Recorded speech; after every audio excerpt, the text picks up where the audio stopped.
आप सबका फिर से एक बार स्वागत है आपके अपने YouTube चैनल पढ़ते रहो में। तो पिछले 2 वीडियो के अंदर हमने देखा था राजस्थान के एकीकरण की जो श्रृंखला चालू की थी, हमने 5 चरण अपन ने पूरे कंप्लीट कर लिए थे। उसी की श्रृंखला को हम आगे बढ़ाते आज पढ़ेंगे 6ठे और 7वें चरण। हमारा आज के वीडियो के अंदर हम एकीकरण को बिल्कुल समाप्त कर देंगे, एकीकरण पूरा कर देंगे। उम्मीद करता हूँ आपको अच्छे से समझ आ रहा होगा। इसी के साथ हम आगे बढ़ते हैं। आज हम पढ़ेंगे 6ठा चरण। 5 चरण तो हमने पूरे कर लिए, मत्स्य संघ, संयुक्त वृहत राजस्थान का निर्माण कर लिया। लेकिन अब भाषा के आधार पर जो थे, कुछ जगहें थी, कुछ गांव थे, उनको बॉम्बे मिलाया गया, गुजरात को इधर लाया गया, मध्य प्रदेश वाले गांवों को हमारे राजस्थान में लाया गया, राजस्थान से कुछ गांव मध्य प्रदेश में। उसी को हम आगे बढ़ाते हुए हम पढ़ते हैं। सिरोही के जो 99 गाँव थे, उन 90 गाँवों को बॉम्बे के अंदर शामिल किया गया। इसके अंदर आबू और देलवाड़ा भी पहले शामिल थे। अभी जो आबू और देलवाड़ा है वो राजस्थान के अंदर है, सिरोही में। लेकिन पहले 6ठे चरण के अंदर जो 1950 के अंदर जो हुआ था, उसके अंदर आबू और देलवाड़ा को बॉम्बे के अंदर मिलाया गया था। और बाकी के जो भी गांव थे बचे हुए, उन 90 गाँवों के अलावा बाकी के सारे गांव सिरोही के अंदर शामिल किए गए थे। एक बहुत ही इंपॉर्टेंट नाम स्वतंत्रता सेनानी थे हमारे गोकुल भाई भट्ट। इनका गोकुल भाई भट्ट का गाँव हातल भी हमारे सिरोही के अंदर। इसी बात पे सरदार वल्लभ भाई पटेल ने कहा था कि गोकुल भाई भट्ट, राजस्थान वालों को गोकुल भाई भट्ट चाहिए था और मैंने वो उन्हें दे दिया। तो राजस्थान वालों को खुश हो जाना चाहिए। 26 जनवरी 1950 डेट याद रखना। 6ठा चरण जो हमारा है 26 जनवरी 1950, इसी के दिन ये 6ठा चरण हुआ था, ये संपन्न हुआ। और इसी दिन हमारे राजस्थान का नामकरण हुआ, राजस्थान।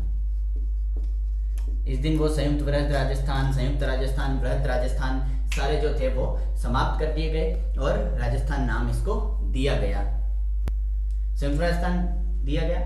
और पहले हमारे मुख्यमंत्री, राजस्थान के प्रथम मनोनीत, निर्वाचित नहीं, याद रखना, मनोनीत मुख्यमंत्री।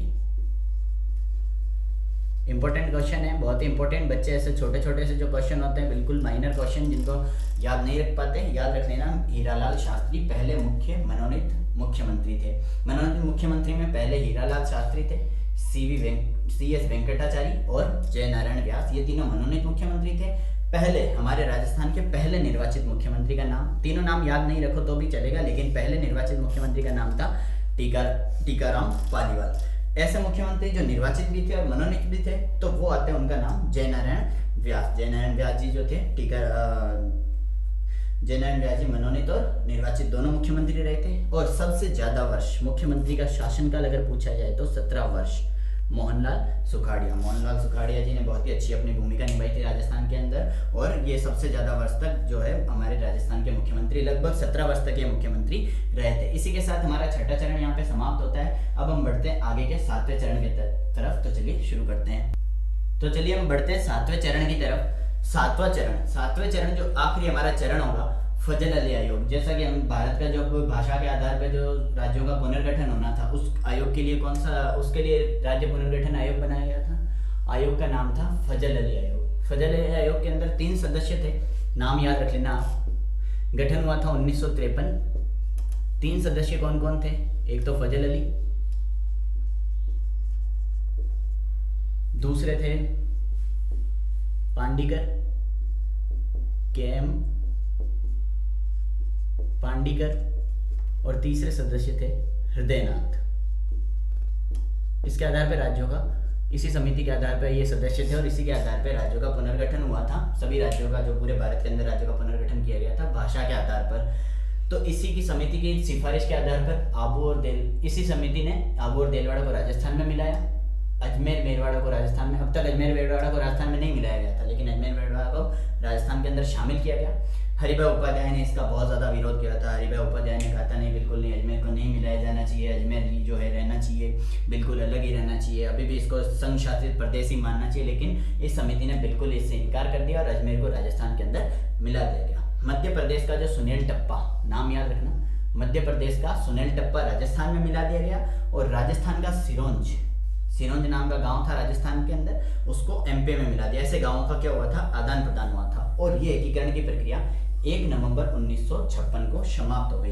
1 नवंबर 1956 को ही हमारे जो है इसने फजल अली आयोग ने सारे ही राज्यों का पुनर्गठन समाप्त कर दिया था। ये तारीख बहुत ही इंपॉर्टेंट है। और उस समय हमारे राजस्थान के CM कौन थे? तो सबसे युवा CM हमारे राजस्थान के मोहनलाल सुखाड़िया जी। सबसे युवा सीएम भी थे, और वो उस समय हमारे एकीकरण 1956 के अंदर जो समाप्त हुआ था 1 नवंबर 1956, सीएम थे मोहनलाल सुखाड़िया। इसी के साथ ही 7वां जो संविधान संशोधन था 1956 के अंदर, उसके तहत क्या कर दिया गया था, जो राज प्रमुख के पद थे वो सारे समाप्त कर दिए। और हाँ, एक और इम्पोर्टेंट बात कि हमारे राजस्थान के पहले कौन थे राज्यपाल, पहले राज्यपाल, तो पहले राज्यपाल थे गुरमुख निहाल सिंह जी। गुरमुख निहाल सिंह जी हमारे राजस्थान के पहले राज्यपाल थे। अब एक बात और आती है यहाँ पे, जयपुर का हमने पिछली बार पढ़ा था कि जयपुर और जोधपुर के बीच में राजधानी को लेकर विवाद हो गया था। अब यहाँ पे अजमेर को शामिल किया गया, अजमेर मेरवाड़ा को, अजमेर बिल्कुल सेंटर में, तो इसको लेके फिर से बहस हुई। जयपुर वालों ने कहा राजधानी हमें चाहिए, अजमेर वालों ने कहा राजधानी हमें चाहिए। तो यहाँ पे एक और समिति का गठन किया गया, जिसके तहत अलग अलग इनको आयोग बांटे गए, सबको अलग अलग निकाय दिए गए। उस समिति के बारे में हम चलो आगे पढ़ते हैं। तो जयपुर और अजमेर की जो राजधानी के विवाद था, उसको विवाद को खत्म करने के लिए एक समिति का गठन किया गया था, जिसका नाम था सत्यनारायण राव समिति। उसके सदस्य थे बी विश्वनाथन, बीके गुप्ता। इसके द्वारा इस समिति ने ये दिए गए सुझाव दिए गए, सिफारिशें दी गई, तो जयपुर को राजधानी बनाया गया, जयपुर को राजधानी बनाया गया। अलग अलग विभाग बांट दिए गए। राजस्व विभाग अजमेर को दे दिया गया,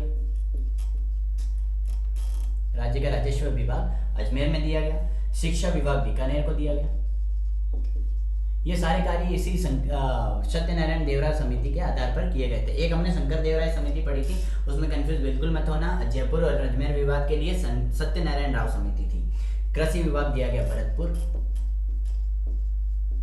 पूर्वी जो हमारा भाग है।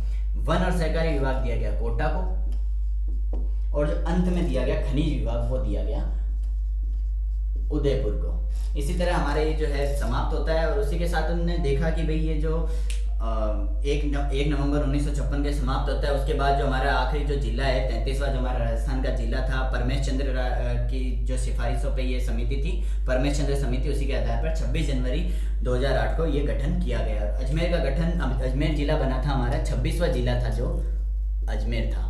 ऐसे 27वां धौलपुर था, 26वां अजमेर था।